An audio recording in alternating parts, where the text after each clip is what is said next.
Hi everyone, my name is Sharon Worley. I have a website called Sharon's Crafty Creations, and I get a lot of questions on how I do my tumblers that I post on the different groups that I'm in. And there's a ton of videos out there on how to do this, but everyone does it differently. I'm going to share with you my way that I do it. The tumbler that I use, the 20-ounce tumbler that I get from Conde.com.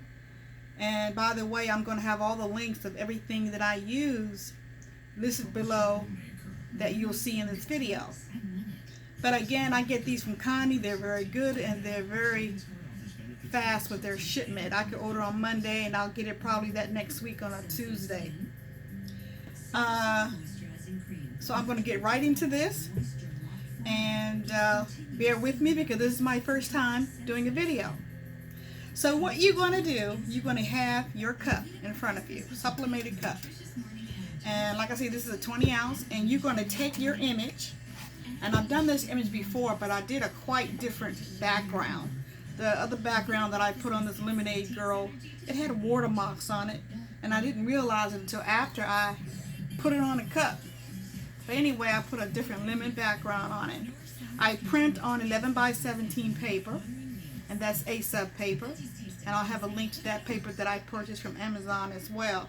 Pretty much everything that I get except for the cups, because there is no sublimation cups on Amazon. People have made that mistake. They're very deceiving about that. But my other materials I get all from Amazon. So what you're going to do is, you're going to take your paper, like make sure you cut it all the way around on the edges, and make sure there's no white at the end with a pair of scissors. I cut with a cutting board because I don't cut very straight, whether I have a line or not. So I'll just use like this little small cutting board that I have and put my design on that and cut it out nice and neat.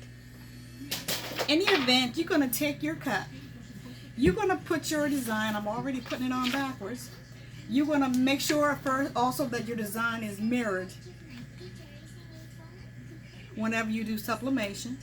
You're going to put your design on your cup pretty much where you want it.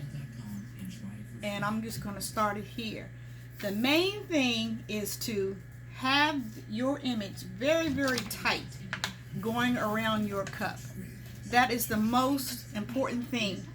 So when I lay my image down, I tug on this piece of paper very, very hard. Sometimes I feel like I'm going to tear it, but you won't, because it's a very good sturdy piece of sublimation paper.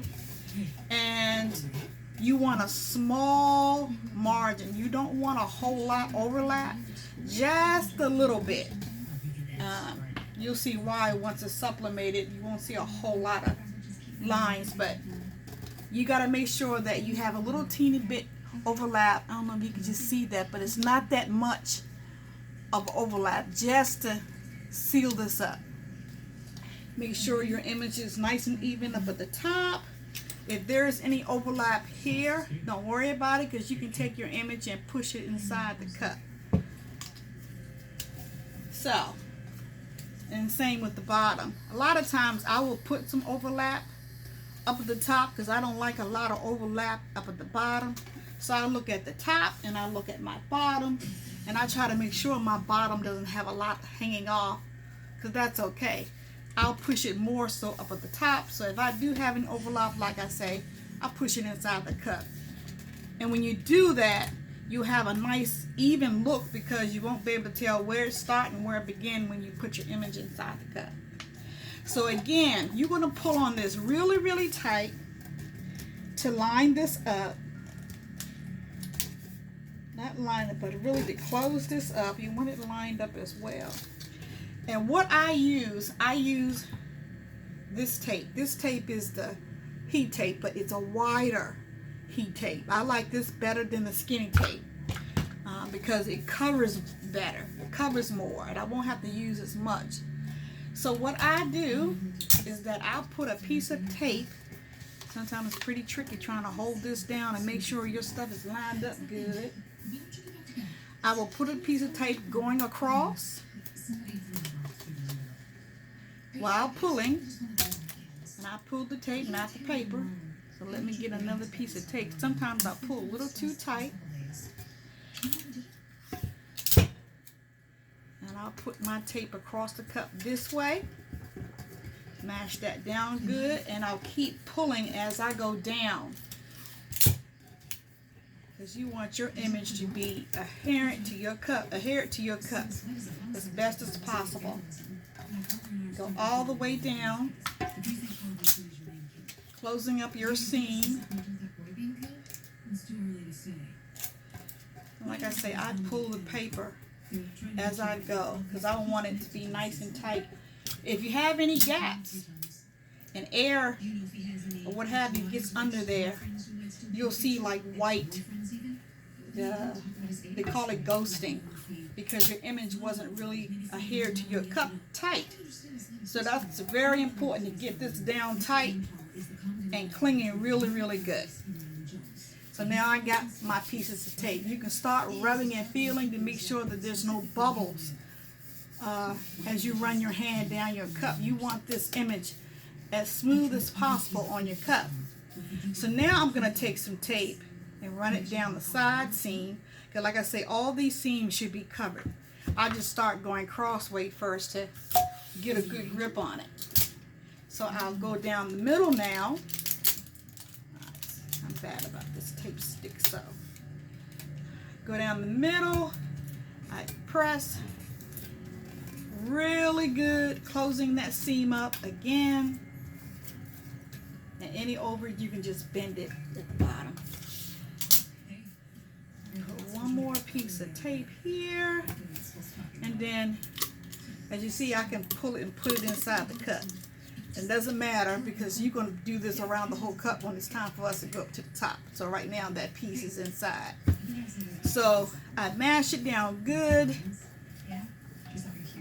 Everything is laying down flat and nothing is puckered.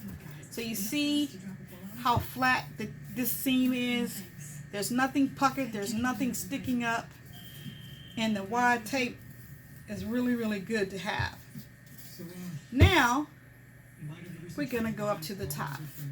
So you see the little overages that I have of the image, right, sticking up, but nothing to worry about. Because when you put your image, just tuck it neatly in your cup. Like I say, you're not going to tell where your image start or end because it's going to look really clean. So as I'm putting the tape around the top of this, I'm also pulling really snug at the same time. And then what I do is just put this tape at the inside of the cup. That gives me a nice smooth edge. Doing that, just make sure that it's in there good. Go back around and finish the other side. Put it up there, here, and then I pull on it real, real good. And see, it's standing up, it's down here good. And then I tuck it in. Any edges very tight. Okay, this is my top. And I got one little small piece of the image that's sticking up that needs a piece of tape. So we're going to mash that down in there. So that image is now sealed on the rim of that cup. I always want to inspect your piece before you go any further. Be sure everything is looking good. So that's nice and tight all the way around. My tape is inside my cup. And one thing about this tape, it doesn't leave hardly any residue when you pull it off. And if it does, just wipe it out with some alcohol on the inside. Now you're going to do the bottom. So you got your image on, you got your bottom tape, you got your side tape. Now we're going to tape the bottom. Some people leave this open, some people don't, but I get it anyway. And just so you know, I did see a video where this person did it without heat wrap and with heat wrap, just to see the difference, because you know you're always told you got to put heat wrap on your stuff. But when I saw her video, I couldn't tell the difference where she used the heat shrink wrap or not, because it looked really good. So I don't know whether that's a myth. That's what people start out and saying.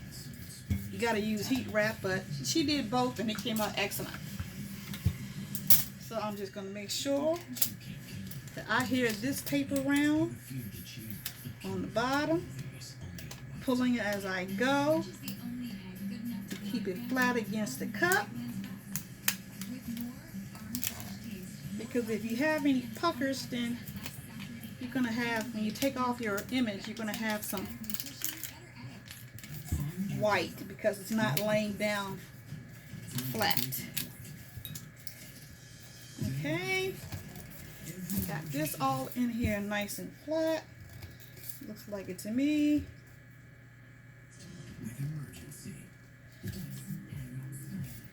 And go around and check everything again as I'm smoothing with, putting a pressure and smoothing it with my thumb. So you see the taping part, it's pretty much that's it. Putting on your image, taping it up really good, the sides, top and bottom. That is it. So now we're going to move to the shrink wrap. I haven't tested myself that to do it just like this and put it in the oven, but like I said, when the person did it, it came out nice. But it all depends upon how well you pull your image as well and tape it up. I'm going to continue to put tape on mine, but I will test that out sometime. Now, another thing that I've seen people do, they use painter's tape and wrap it up all the way around. I don't like that because it's time consuming to cut a piece of tape for each round all the way up. Then plus, your tape will leave residue. So then you've got to take something to wash that off, and if it's inside your cup, and that's just too much for me. My motto is, I do what's easier, but it still looks professional. So I'm not going to say that it's not a good way for other people, but I wouldn't do it because it's too time consuming to get one cup done. So now we're going to put the shrink wrap on.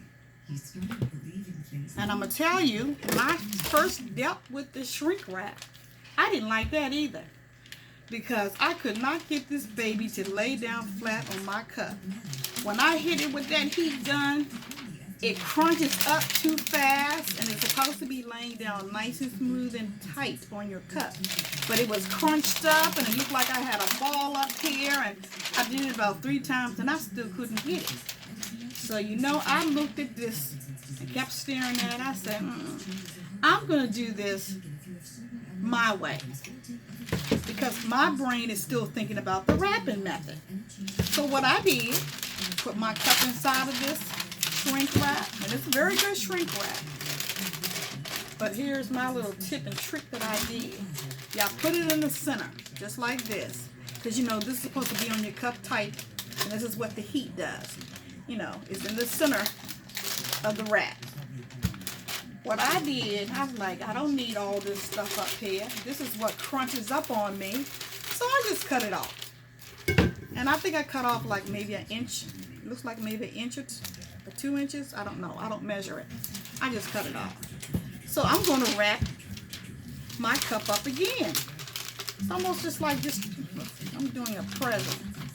I'm just going to roll up a little bit. Put some heat tape, this nice heat tape on it.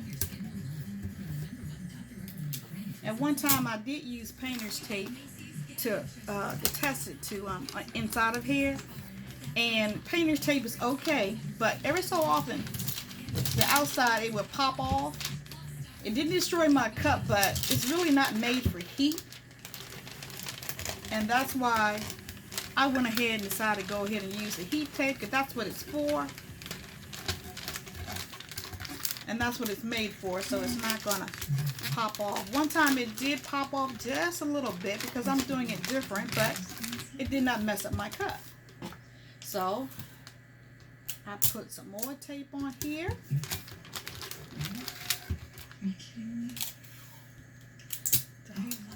this up.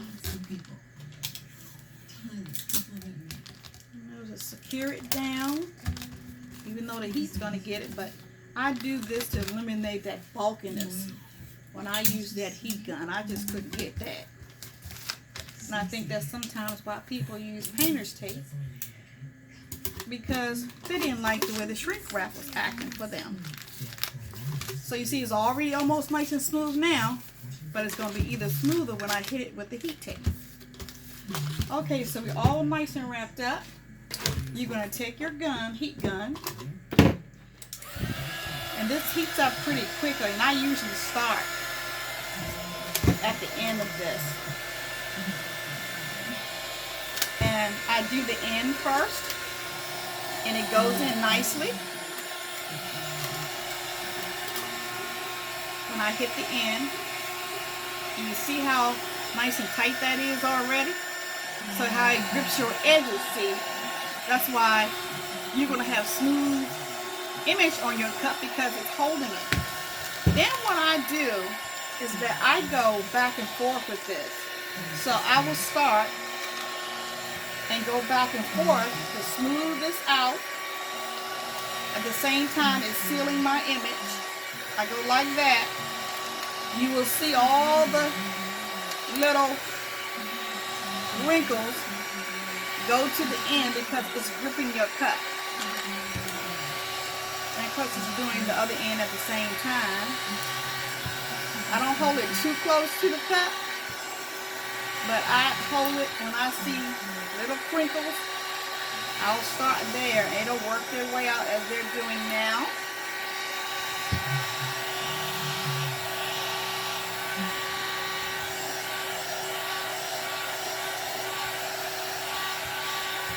Bottom of this, got this bottom tight. There's a little teeny gap there, but that's not going to hurt anything. My cord came out of my socket.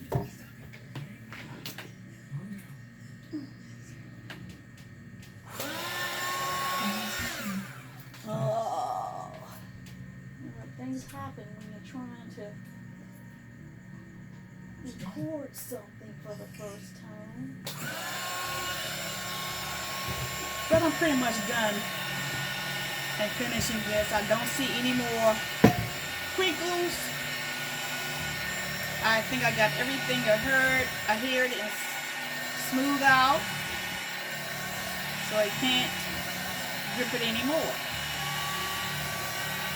Okay? So you see how nice and tight that is. It's smooth. That's the way it should be on your cup. There's no whole bunch of crinkles and wrinkles and things like that. And that's what I had an issue with. This is nice and tight, gripping your edges on both ends. It's nice and tight, gripping your edges. So you're done.